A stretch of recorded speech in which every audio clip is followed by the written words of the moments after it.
Hello, welcome to another episode of NeuBite TV, and I am here with Alicia of, how do you say the name of the company again? Igbadun Brewery Company. Igbadun Brewery Yes.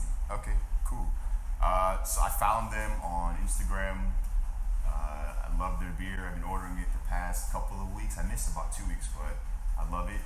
And I'm just really interested in their story and how they're able to make beer in a small environment, almost like a ghost kitchen, you could say, because they're not necessarily advertising that they're out there in the world, but they're making a product, and the product is getting direct to the consumer.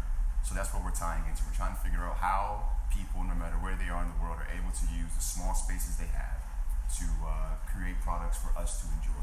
So, Alicia, could you just give me a brief idea of how the company started, how you got to it? Yeah, so it actually started when my husband and I, who's also the co-owner, we lived in Georgia, which in Atlanta, nothing but craft breweries. He was a chemical engineer, so of course all his friends as chemical engineers were like, let's make our own beer because that would be fun. And that's how they got into it. And then we had already said, one day we want to start a craft brewery, that would be fun. So when he graduated, we were just kind of like, why not do it now?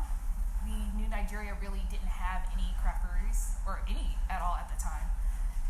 And they really needed good beer in Nigeria, sorry. So we decided to come and make it happen here. We took over his brother's bakery space behind his parents' business and just converted that into our brewery. And we started that in October 2016 is when we came. But it took us some time to get started because for us, our whole focus is only using local ingredients. Wow. So the thing is that Nigeria doesn't have hops. You can't grow hops here. Barley is very scarce. So we did a lot of experimentation to see what could we use that is purely Nigerian ingredients and purely locally sourced to make a good quality beer. And that was about 5 years ago, almost. And then we actually started selling the end of 2018. We sold all through 2019. 2020 happened. We're not going to talk about that. So now we're finally starting to, really push the product down and really start selling and expand where we can deliver it to. That's great. And how is it to be working in such a small space but being able to reach a large group of people? I mean, it's great. You just have to plan the space. I think some people, they want, especially around here, people want to look very impressive without doing anything impressive. And for us, it's we rather do something impressive than have this massive space with the massive, fermenters. We're in a really small space, as you can see, and we still haven't maxed out our capacity here. So you don't need a lot of space. We definitely didn't have a lot of money when we got started. Yeah. You don't need all of that to start. You just need to have the dedication and the skill set and to really be willing to figure out how to make it work the way you got. How do you reach your customers? How do you reach a new customer, I'd say? A lot of it is us just how we've met people, going out, meeting people. A lot of people are really interested in craft brewery here in Nigeria because it's very new. Instagram is huge for us, and also word of mouth. A lot of people come to us because a friend of theirs went to one of our events a couple years ago and told them about it. And now that we have bottles, we can actually reach more customers without having to have events to do that. You guys recycle your bottles, by the way? I have a few in my house. Bring it back, yeah. I should bring it back, okay. Yeah, even if we can't, fully recycle in here, we have recycling that we use. Okay, that's cool. We do want to expand into larger space, but that's not our primary goal right now. It's how can we maximize production within this space, and how can we have, pop-up events and all of that to work with our customers. Our whole thing is we want to do things differently.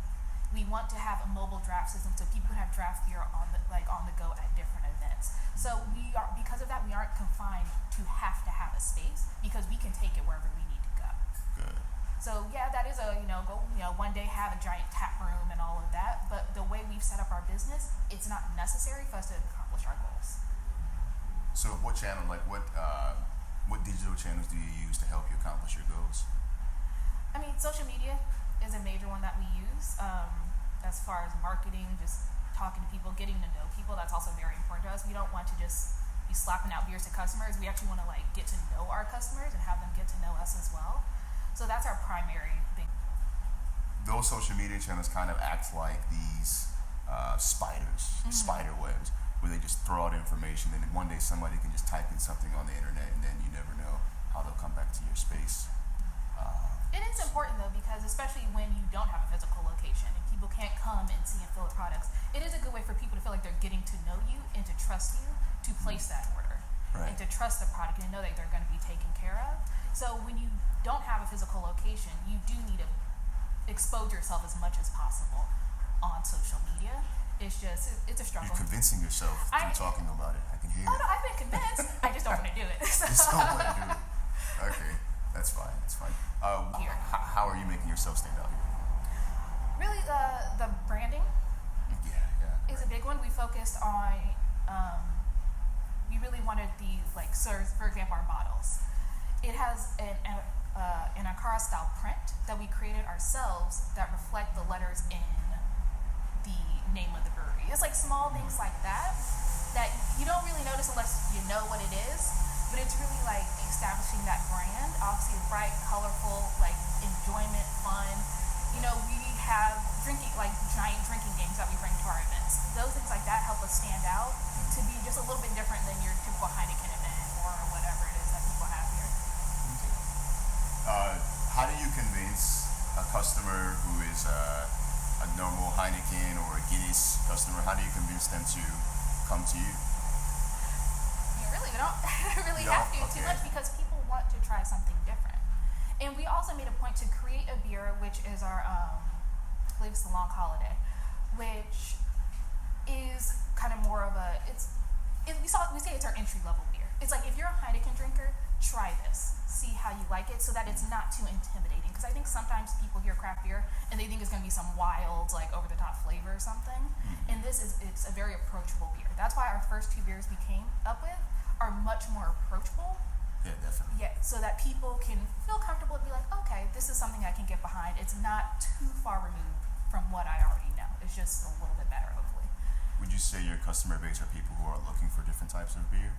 Yeah, absolutely. I mean, and of course, if anyone ever comes to our events and they're just like, I don't know. For example, we have a non-alcoholic malt, and a lot of people don't want to try it because they're like, I don't like Maltina or anything like that. We let them try it and say, like, just try it, for free. Here's a sample. Just let us know the thing. And a lot of people say, oh, okay, yeah, this is better. So I just think giving people the opportunity to try it without having to invest too much money or anything is a really good opportunity for us. And the demographics of your customers, are they primarily, I assume they're from probably all over the country and all over the state, but would you say that you have more customers who are more in these metropolitan areas like Lekki and the VIs rather than maybe an area like like a Mushin? I think all of our customers are Lucky, VI, Lagos Island, because that's also that's as far as we deliver as well. Okay. So, and our events are always in those areas. So that's all of our customers. They're all pretty young, early 30s, if not, late 20s. And they're typically people who have traveled a little bit more and have experienced different beers elsewhere. So what about, just this is skip an example, let's just think this through. What about if you found some guy on the mainland in Mushin, how would you convince him to try? Because he knows Star, 3-3, Golder, Guinness, all these different types of beers. What would be your unique selling point to him to say, hey, try this one? Really would be local ingredients. We make it all ourselves. We have, like I said, pretty simple introductory flavors at first, and it's just try it. Just try it. Here, here's one on us. Just try it. Let me know what you think, because we also always want feedback from people as well. So we do want it to be approachable for just the random person who maybe has never had anything like that before, and say, just give it a go. Let us know. And most people are very receptive to that because people want new things here. We've had the same 4 or 5 beers here for how long now? A long time. And so people really want something new. So luckily, it's not a very hard sell. How about your getting into different stores and areas? I know before we were talking about NAFTAC, but just to have it on the camera, what's it like trying to get your beer into supermarkets or what's it like to get your beer into supermarkets? Let me just say. We're actually not at that point yet, but we've had people already reach out to us saying they want to stock really? Our beer. Yeah, because like I said, there's different bars, restaurants, resorts have already come to us saying that they want to stock it, even though we're not even at that point yet. So like I said, there is such a huge desire for new things here that it really isn't super difficult. I do think it'll be a while before we get into supermarkets. I don't know if that's necessarily the route we're going to go for quite some time, because we do want to, you know, remain at the craft beer smaller scale, and we do also want to grow strategically and not just grow for the sake of growth. Right, because I think once you start getting into supermarkets, they want a certain volume from you just to hold in stock. So that makes sense. Thinking along down the lines, if somebody wanted to start up their own little craft brewery, what are some words of advice you'd give to him or her? Take your time. Really do your research on the ingredients, on the quality of ingredients. Make it your own. Don't just try to recreate. Don't try to just be another Guinness. Try to really come up with something unique that's your own, that you actually can stand behind and feel really good about selling to people. Make something that you yourself would be very happy to buy. Okay, that's great. And then on technology. How does technology play a factor into your business? Brewing is really a pretty low-tech business, actually. I mean, I think technology will play more into the selling side of it, The marketing, okay. not so much as the production side of it. I say that because I'm also not on the production side, so I don't know. But I think, you know, technology in the form of apps, you know, tracking of things, stuff like that, that's where, like the software is where it would really come in. But luckily with brewing, you really don't need a lot to get started, and you don't need a lot of technology at all. Okay, cool. In getting your material, I know earlier in the conversation you said that you source a lot of your materials locally. Are there any materials that you have to import? We don't.